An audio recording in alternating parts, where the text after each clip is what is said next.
Attention, il y a des gens qui passent par le cordon.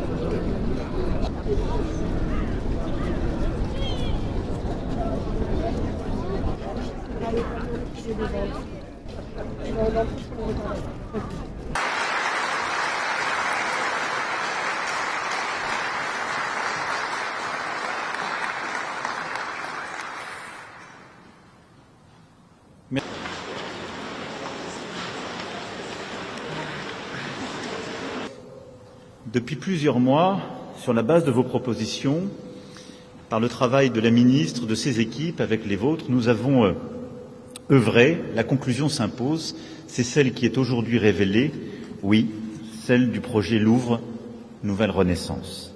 C'est un Louvre repensé, restauré, agrandi, qui devient pleinement épicentre de l'histoire de l'art pour notre pays et au-delà.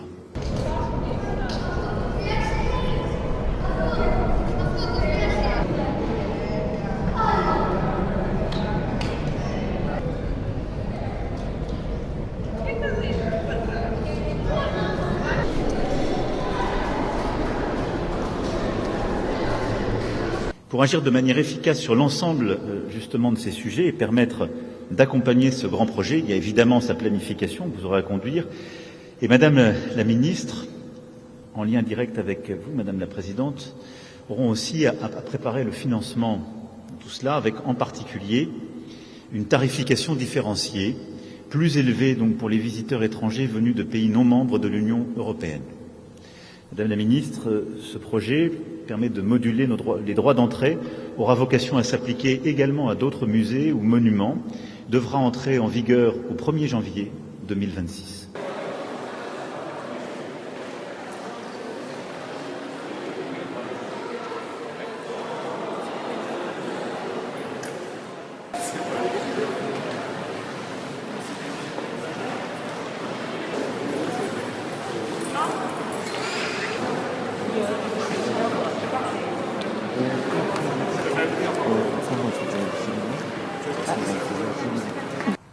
Je crois que vous avez raison, Madame la Présidente.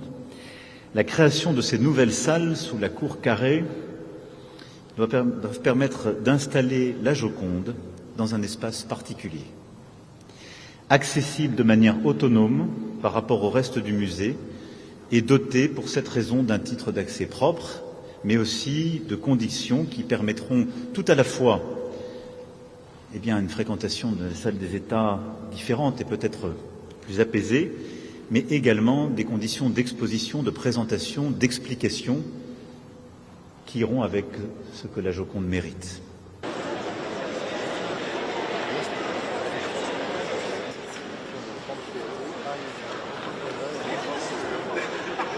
Beaucoup de gens pourraient se dire c'est totalement intempestif de venir parler d'un grand projet culturel alors que le monde semble partir dans tous les sens et que manifestement les discussions budgétaires se poursuivent. Alors d'abord je voudrais vous dire, et je le dis sous le contrôle de la ministre et des parlementaires, on peut trouver un chemin, j'y reviendrai dans le détail, et on peut, surtout dans ces temps, avoir le sens de l'innovation et de l'audace et penser grand.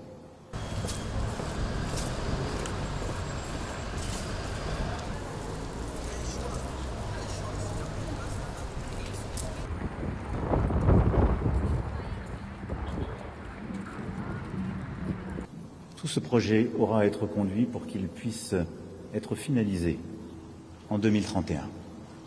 C'est un horizon volontariste,